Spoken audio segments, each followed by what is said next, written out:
गिबियावनो बयखौबो खुलुमबाय। बर' सावथुन नायनो मोजां मोनग्रा रायजो राजा नोंथांमोननिसिम मोनसे गोजोनथाव खौरां लानानै फैदों आङो।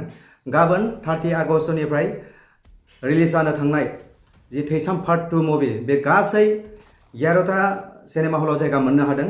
दा बिनिनो माखासे श' टाइमा ओंखारबाय। आं नोंथांमोननि सिगाङाव दा बबे सिनेमा हलनिफ्राय बेसेबां टाइमाव श' जागोन बेखौ आं नोंथांमोननि सिगाङाव फारि फारि खिन्थालांगोन। नोंथांमोना भिडिअखौ नायलांबाय थाब्लानो जाबाय। दा आं नोंथांमोननि सिगाङाव गिबियाव आङो फरायथिनानै होग्रोनि। बर' सावथुन हिसाबै दा गासै 11टा सिनेमा हलाव जायगा मोननो हादों बे थैसाम पार्ट 2 मुभिया। दा आं गिबियाव फरायथिनानै खिन्थाग्रोनि नोंथांमोननि सिगाङाव। गिबियाव दङ universal Bongaigaon, Rangia gold cinema टंला, मंगलदै गल्ड सिनेमा आरो सिनेपलिस सेन्ट्रेल मल गुवाहाटी। बिनि उनाव आरो पिभिआर गुवाहाटी, बिश्वनाथ सारियाली, बिश्व हल लखिमपुर, TNZ इटानगर, आम्बिका हल दुधनৈ सिनेमा हल। दा बिनि गासै श' टाइमा ओंखारबाय। दा श' टाइमखौ आं नोंथांमोननि सिगाङाव होनो थांगासिनो दङ।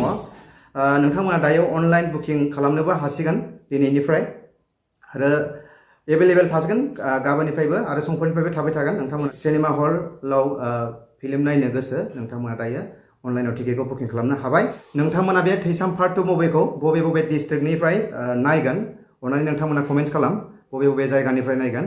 दायो आं नोंथांमोननि सिगाङाव फारि फारि श'नि टाइमखौ आं फरायनानै खिन्थालांनोसै। दा गिबियाव दं 1 नाम्बाराव सिनेपलिस, बे गुवाहाटीनि सेन्ट्रेल मल आरो बेयो सिनेपलिस सेन्ट्रेल मल। बिनि श' टाइमा जाहैबाय बेलासिनि 7:10 जागोन हा। बिनि उनाव पिभिआर सिटी सेन्टार, बेबो गुवाहाटीनिनो, बेलासिनि 6:10 बेबो बेलासियावनो जागोन। बेनिफ्राय 3 नाम्बाराव दङ गल, बे गला क'क्राझाराव गासै मोननै श' जागोन। फुंनि 11 बाजिनिफ्राय 11 बाजियाव मोनसे आरो बेलासिनि 2:15 मोनसे, गासै मोननै श' जागोन आरो क'क्राझाराव। 4 नाम्बाराव गल दं, बे मंगलदै, बेबो मंगलदै। बे मंगलदैनिया श' टाइमा जाहैबाय 2 बाजि, बेबो बेलासिनि 2 बाजियाव। 5 नाम्बाराव दङ डेलाइट रङिया, बे रङियानि आरो बे डेलाइट रङिया, बेनियाबो बेलासिनि 2 बाजिनिफ्राय हा। गोसोआव लाखि, आं नोंथांमोननो सार्टआवबो होगोन, बे सार्टआव नायलांबाय थाब्लानो जाबाय। आं स्क्रिनाव होगोन नोंथांमोना जुदि आंनि बुंनायखौ खोनास्लाबाखैबा स्क्रिनावबो नायनो हागोन आरो। बेनि उनाव दायो दंफैयो 6 नाम्बाराव साया सिनेमा, बेयो टंलानि। बे साया सिनेमानिया टंलायावबो मोननै श' जागोन। टंलायाव बेलासिनि 1:10 मोनसे आरो बेलासिनि 4:20 मोनसे, गासै मोननै श' जागोन आरो 30 तारिखआव। फाबै टलकिस, बिश्वनाथ सारियाली, बेयो फाबै टलकिस, सरि आंनि बुंनाया गलतिबो जानो हागौ। बेयावबो मोननै श' जागोन। बेलासिनि 1:00 मोनसे आरो बेलासिनि 6:45 PM बेयावबो मोनसे आरो मोननै श' जागोन आरो बिश्वनाथ सारियालियावबो। जाय बिश्वनाथ सारियालिनि नोंथांमोना नायफैनो हागोन खाथि खालानि सोर दङ।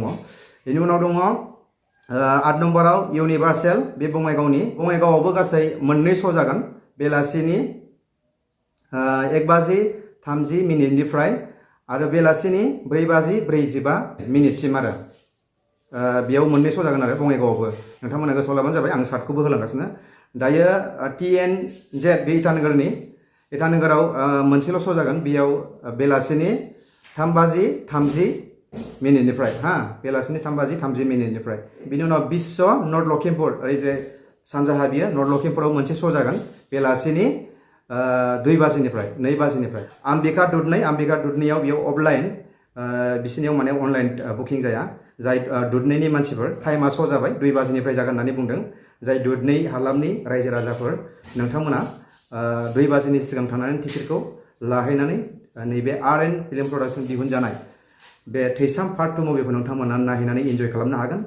आरो दा आं बेखौनो खावलायबाय, जाय जायगानिफ्राय नोंथांमोना बे सिनेमा हलाव नायनो गोसो जानानै दं आरो नायगोन, नोंथांमोना अननानै कमेन्ट्स खालामहरनानै खोन्थाहरदो।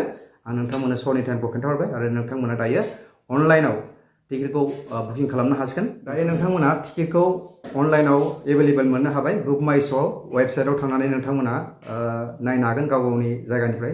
आङो जोंनि जायगानिखौ खिन्थानोसै। गुगोल क्र'माव थांनानै बेयाव सार्च खालामनो हागोन नोंथांमोना बुक माइ श' TNZ इटानगर। TNZ इटानगरा जाहैबाय सिनेमा हलनि नाम। बुक माइ श'आ मोनसे वेबसाइट। दा बेयाव थांदो नोंथांमोना, बिदि सार्च खालामदो। बेयाव आंहा लिरखानाय दं, ओंखायनो अलरेडि बियो दंखायो माबायाव स्ट'रियाव। दा आं बेखौ क्लिक खालामबाय। क्लिक खालामनानै नोंथांमोना नैबे नुदोंना बुक माइ श' बेयाव नोंथांमोना बे वेबसाइटआव नोंथांमोना क्लिक खालामदो। दा बेयाव क्लिक खालामबा नोंथांमोना नुगोन बेयाव हिन्दी फिल्म दङ नै गाहायाव। दा नोंथांमोना बड' मुभिखौ नायनो थाखाय नोंथांमोनाथ' डेटखौ मिथिखागौ। बड' मुभियाथ' 30 आगष्टनिफ्रायसो नालाय। दा 30 आगष्टखौ नोंथांमोना सेलेक्ट खालामना लादो। 30 आगष्टखौ सेलेक्ट खालामना लाबा नोंथांमोना गाहायाव नुगोन गोबां फिल्म दं बेयाव। बेयाव टाइम होनायबो दंखायो। बेयाव नुगोन बेखौ सेलेक्ट खालामदो गाहायाव। बेनि उनाव गोजौआव नुदों नोंथांमोना टाइमा जाहैबाय माने 3:30 आरो जाबाय। सानैबा सानै नै 1 2 3 सेलेक्ट खालामनो हायो। साथामबा साथाम माने सेलेक्ट खालामदो। बेनि उनाव इएस दङ। बेनि उनाव पे खालामदो नै 1200 जायो सानैयाव। 600नि जुदि माबा VIP टिकेटखौ जुदि लायो अब्ला नोंथांमोना बेखौ पे खालामदो। बेनि उनाव एक्सेप्ट खालामदो। फैसाखौ पे खालामनो हागोन आरो। आं दा बेसिमल' आं प्रसेसखौ खिन्थाबाय।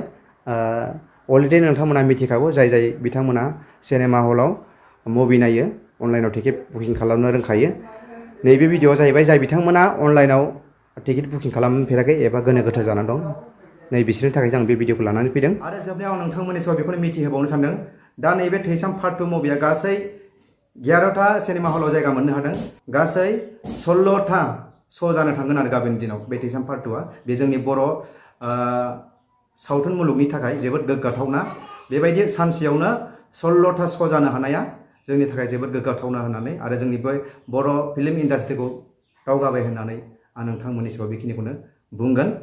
आरो बेखौनो बुंनानै आं नोंथांमोननि सायाव बिदाय लाबाय। एसेनोसै, गोजोन्थों।